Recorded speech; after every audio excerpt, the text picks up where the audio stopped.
Fala, galera! O programa Papo de Galera de hoje está aqui no Pelourinho, diretamente da Cantina da Lua, e a gente vai contar a história de uma das celebridades mais poderosas, de um patrimônio cultural, um patrimônio artístico, de uma pessoa maravilhosa, como o senhor Clarindo Silva. Tudo bem, senhor Clarindo Silva? Tudo bom, prazer em recebê-lo aqui. Papo de Galera. YouTube TV. YouTube TV. Para mim é uma honra, um prazer imensurável. Primeiro porque falar do Pelourinho, falar do centro histórico, para mim é uma honra, é um prazer, é uma alegria e é um estímulo à nossa luta de outono em defesa desse lugar, em defesa, sobretudo, da nossa ancestralidade. Legal. E o senhor vê a força, né, do Pelourinho, quando a gente ouve falar Cantina da Lua, Clarindo Silva, Terreiro de Jesus, é a história do senhor, é uma história muito bonita, porque todo mundo que chega é bem recebido. Essa é a grande verdade. De turistas aos baianos, todos são muito bem recebidos na Cantina da Lua. Seu Clarindo Silva é aquela pessoa que sabe abraçar, que sabe amar, que sabe estar ao lado, ajudar, apoiar, sempre aí empreendendo, sempre ensinando os jovens a empreender, a correr atrás de seus objetivos, como ele, desde jovem, sempre ensinou a correr atrás dos objetivos e crescendo cada dia mais. Senhor Clarindo, como foi que tudo começou na vida do senhor?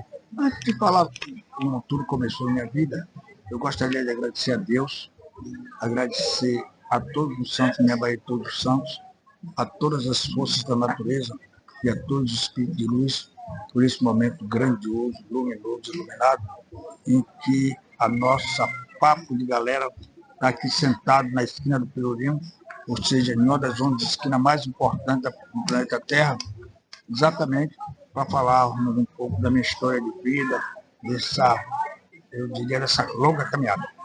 Óbvio, eu sou um homem preto, vestido de branco, tenho 83 anos, 142 dias,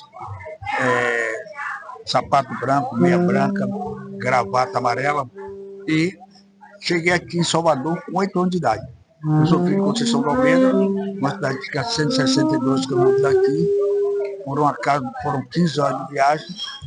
E cheguei, eu acho que eu tenho sempre minha ligação com o centro histórico, a ligação espiritual, porque a proposta era chegarmos aqui para ir para o bairro Palmeiras. Mas a carta que minha mãe mandou para a tia Chica, que era a pessoa que era, digamos assim, a promotora da nossa vida para Salvador, só chegou 9 dias depois. E eu e mais 9 irmãos nos hospedamos no carro número 4, a casa do Dr. Constantino, os avós do ex-prefeito Fernando José, onde minha mãe tinha sido empregada doméstica. Depois fomos para o bairro Palmeiras. Como a família era grande, minha família era pequena, meus pais tiveram só 24 filhos, criou 18 todos deram para alguma coisa. E quando chegamos aqui em Salvador, eram 11. Então, de 11 filhos, não é isso? E aí, a prole aumentou, chegou a 24, mas todo mundo tinha que trabalhar. E meus 4 irmãos mais velhos foram ser empregados domésticos, e eu vendia na rua. Minha mãe preparava o tabuleiro, toda vez que minha mãe preparava o tabuleiro, eu me mandava tipo Pelourinho. Algo me atraía. E aqui onde sou hoje, a porção maior era um bazar de ferro velho. A Cantina da Lua era só 2 portinhas. E seu Walter da Costa Pinto, proprietário do bazar, sócio de Eduardo Augusto Reis, me perguntou que lá no bairro tinha um menino que queria trabalhar de empregado doméstico. Eu tinha muita vontade, eu via meus irmãos botar banca, comia queijo, comia carne, comia coisas boas. Lá em casa não era o nosso cardápio. E aí eu comecei exatamente com 12 anos como empregado doméstico, mas sem abrir mão da possibilidade de estudar. Meu sonho era ser advogado. Sonho era ser advogado. Tá vendo aí, gente? Vocês que é jovem, que tem a determinação, veja essa história de vida como é maravilhosa e observe o quanto você está aqui hoje, aonde você quer chegar. O sonho dele era ser advogado. Entrou como empregado doméstico, ajudante de casa, auxiliar de casa, ajudando as pessoas. Do decorrer da vida, sonhou como advogado e lutando sempre. Eu quero dizer a vocês que os sonhos nunca morrem, a gente nunca deve deixar de sonhar, nunca deixar de acreditar. Principalmente você que é jovem, que está dando início a uma vida agora aí, aproveita cada momento de sua vida e aproveita cada oportunidade para sonhar e acreditar e não desistir dos seus sonhos. Não é isso, seu Clarindo? Lógico. E aí, Eu fiz primário com muita dificuldade, porque minha mãe lavava 4 roupas de ganho, e às sextas-feiras ela preparava essas trouxas, nós íamos entregar lá no Bandeirantes, na rua de Alma Adulta, aqui em Santo Antônio, e aqui no Terreiro de Jesus. E quando eu preparava essas trouxas, eu disse, oh meu Deus, eu quero ter minha quitanda, eu não aguento mais, porque naquela época não tinha os produtos da empresa que tem hoje. Era sabão em pedra, sabão azul, potássio, e ela veio com os dedos tudo inflamado. Quando ela falava isso, mexia muito comigo. Eu digo, eu quero ser advogado. Ela dizia, eu quero ter minha quitanda. E concluiu o primário naquela época, era como se eu tivesse feito um curso superior. Eu concluí os 5 anos do primário, parei 3 anos de estudar, trabalhando de engraxate, de vendedor ambulante, e trabalhando aqui, juntei o dinheiro e botei a quitanda dela. É isso aí. Voltei a estudar em uma escola aqui na Rua Barbosa, uma escola altamente preconceituosa. Tinha 48 alunos, só tinha 2 negões.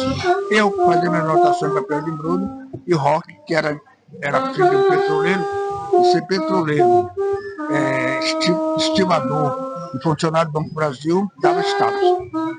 Então, no final do ano, eu me lembro, o professor perguntou a todo mundo na sala de aula onde ia fazer o exame de admissão. E o Raquito sentava no fundo, fui o último a responder, porque ele, você no fundo, menino, não fala nada. Eu disse, vou fazer no Severino Vieira. Era um Severino Vieira.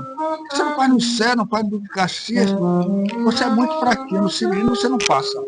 Ela vaticinou, eu tive uma crise de choro, saí e fui na biblioteca pública, onde eu nunca tinha tido coragem de entrar.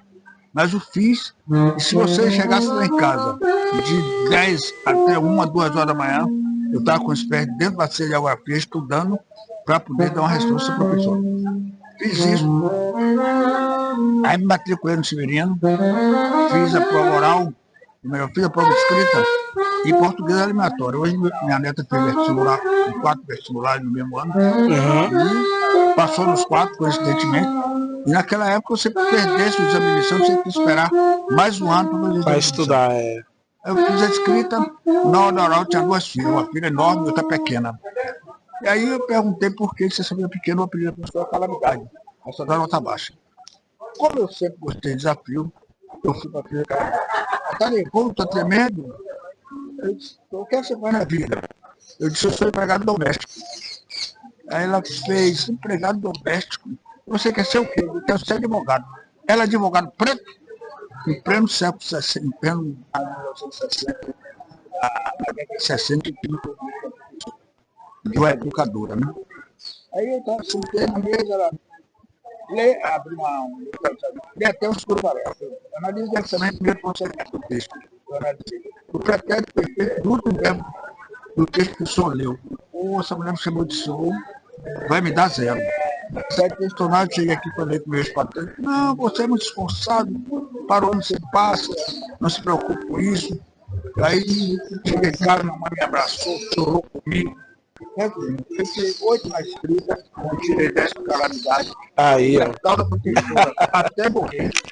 Ela e a daqui da Rua Barbosa tiveram que engolir. Hoje eu continuo agradecendo a elas em orações, porque se não fosse elas, se não fosse, digamos, querer me jogar para baixo, certamente eu não estaria aqui. Verdade. As pessoas sempre querem nos limitar. Essa é a realidade. Quando ele falou que ia para uma escola, a pessoa disse, não tem como, né? E aí a gente vai no intervalo ali, rapidinho. Daqui a pouco a gente volta aqui no programa Papo de Galera, no seu YouTube e na sua TV. Tchau, tchau.